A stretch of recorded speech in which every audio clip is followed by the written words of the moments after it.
Hi, my name is Emily Kokek. I'm a junior nursing student at the University of Vermont, and this is my presentation on interacting with disability in the clinical setting.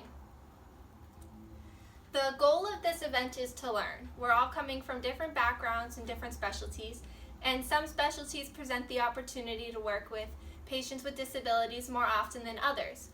There's no expectation of knowledge coming into this event, and I encourage you to evaluate your own practice to identify areas of bias, both intentional and unintentional, in order to make your practice more accessible and inclusive to your patients. Now, a couple of disclaimers before we begin. The first is that there are some topics discussed and language used in this presentation that might be uncomfortable or upsetting to some people. Please understand that this is only used in an educational manner, and I am in no way advocating for the use of this language in a professional setting. The second is that this presentation is meant to benefit a variety of healthcare providers. My background comes primarily from my education and clinical practice as a nursing student. The material presented tends to be more centered around nursing care, but this is in no way meant to suggest that only nurses can benefit from this presentation. I encourage providers of all types to listen to the message of this presentation and apply it to their own care. Now, what inspired this event? As a nursing student at the University of Vermont, I have the pleasure of working with actively working nurses as my professors. We're able to gain knowledge from their viewpoints from the clinical settings, and we have access to top resources from UVM. Unfortunately, I've seen a pattern of bias presented in our curriculum, and I believe that an inclusive nature is very important to being a good nurse. After seeing these patterns presented in our curriculum, I think that the University of Vermont nursing program can do better in their education. The first event that took place was in a prerequisite course offered to a large number of University of Vermont students in a large number of majors every single year. This was from a guest lecturer during a series on human reproduction, and this lecturer talked about individuals with Down syndrome using very negative terminology, such as abnormal, defect, and spoke about Down syndrome as something that needed to be fixed.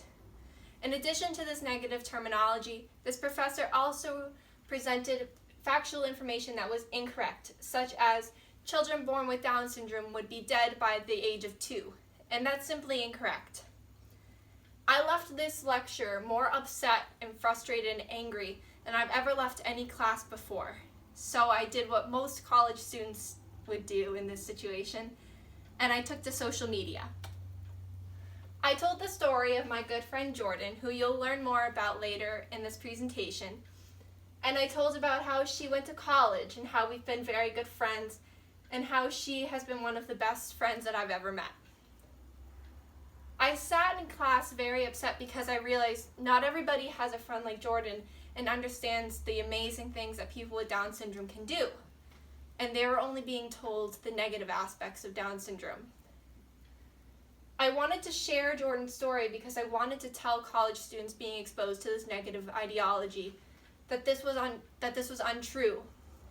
And I thought the best way to reach these college students was through social media. And the response from this post was amazing. Students from a wide number of universities reached out telling me about the own bias they experienced in their curriculum. Parents of children with disabilities reached out saying thank you for standing up and pointing out the bias that you're experiencing. And I realized that the bias that I saw in my own classroom was not only happening at UVM. Bias was common in college curriculums across the nation. The second event took place in a junior level nursing course open to undergraduate nursing students. In a lecture in a class devoted to women's health and the care of newborn infants, we were talking about genetic testing. Our professor described a fetus that tested positive for Down syndrome as a Down syndrome fetus, and a fetus that tested negative for Down syndrome as a normal fetus. This type of differentiation perpetuates the idea that there's something fundamentally wrong with a child born with Down syndrome. This type of reinforcement can have negative implications later in our care for patients with cognitive disabilities. Just as I had the first time I witnessed bias in our education, I spoke to my friends and fellow classmates. Most of the people that I spoke to dismissed this bias, chalking it up to generational differences or saying our professor didn't mean what they said. But I found this dismissal more frustrating, as it seemed that the students that witnessed the same thing that I witnessed gave permission to our professor for perpetuating the same bias. Just because you can identify a reason that somebody may hold a certain bias does not mean that it's okay to allow anyone to perpetuate and continue the stigma against individuals with disability. I realized that just talking to people about what I was experiencing in classes wasn't changing anything. So I realized that in order to spread inclusion and education about people with disabilities, I would have to organize a formal event talking about what I was experiencing and how to change it. So I started organizing this very event. The third event that took place was in a junior level nursing course that was open to undergraduate nursing students and doctorate of nursing practice students. On a midterm exam, we had a question, and one of the options for the answers was mental retardation. This type of language is very outdated, inappropriate, and very offensive to people with cognitive disabilities. This answer was not the answer to the question. It had no reason to be included on the exam whatsoever. Even if it had been the answer to the question, there are many other alternative terms that could have been used to indicate cognitive disability. There's no reason to normalize this type of language among healthcare providers. The term retardation originated as a medical term, but it's no longer considered a medical term. It has cultural implications and negative standards associated with this word that make it an unprofessional term to use in a clinical setting, or any setting for that matter. Using this term in a professional setting is insulting to your patients. Using derogatory language to describe patients is inappropriate and unacceptable. Even if the words that you are using originated as clinical terms, you should always be thinking about the implications that these words have in a social and cultural context and how they can affect your patients.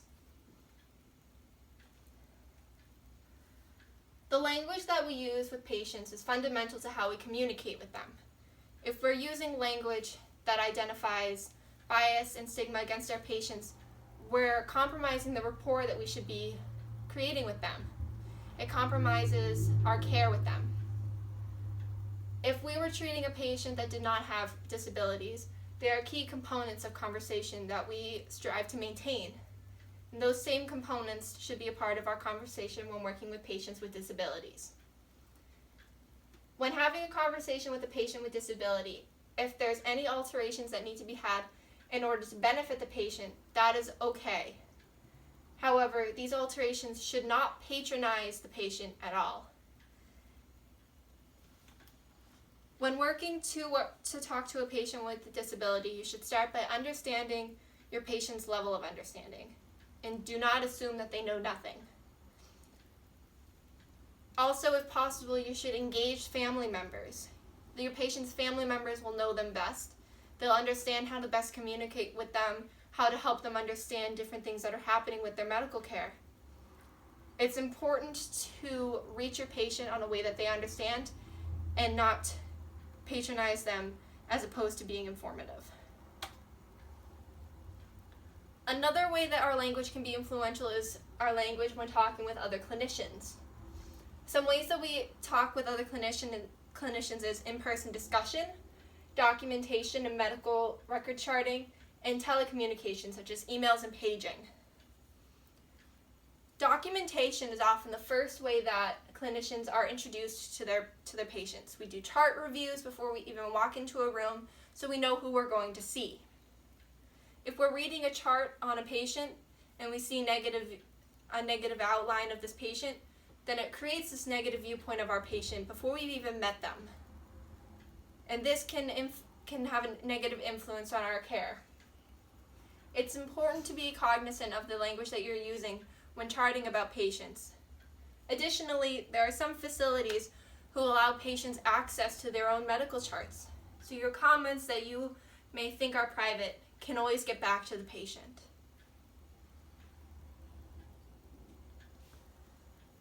Our language reflects our attitude. It's important that we identify biases we carry before it comes out in our language. If we carry negative attitudes, it will eventually come out as negative language towards our patients. If we can identify our biases before that point, we can work to address them and find ways to fix them.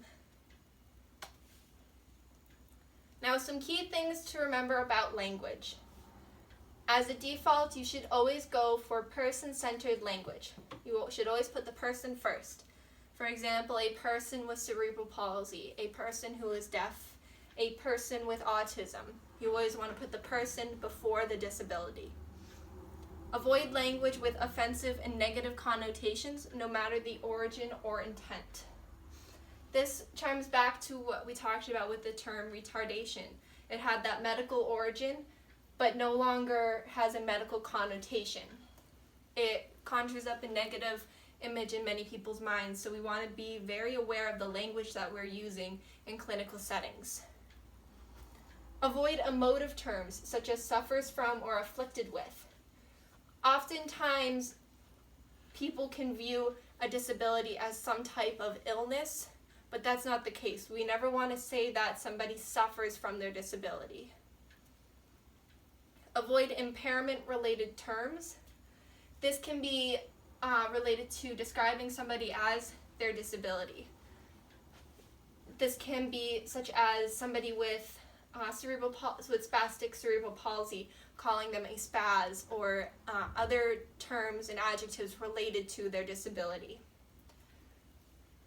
And lastly, do not equate a disability with a deviation from normality. Having a disability does not mean that they are abnormal, and also it means that if you do not have a disability, it does not mean that you are normal. Even with all of these key things to remember, the most important thing is that you always have a conversation with your patient about how they prefer to be referred to and the terminology that they prefer. For example, there is a movement currently in the autism community to encourage identity-centered language as opposed to person-centered language. The difference between this is that identity-centered language is a movement to reclaim the identity of disability as a positive. Somebody who uses identity-centered language, for example in the autism community, would prefer to be referred to as an autistic person as opposed to a person with autism. These rules will never be one size fits all, and it's important to always ask because it's a very individual choice on how someone prefers to be referred to. But these are some good things to remember if you're ever unsure. Now, our jobs as healthcare providers is to be a healthcare provider first and foremost.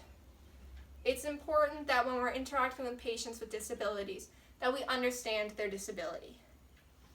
We should understand the pathology, medical implications, any health conditions that are associated with the disability, potential complications, anything that our specialty would be related to associated with that disability. This becomes problematic when we become so focused on the disability that we've become isolated from the person. Our care should always be patient-centered.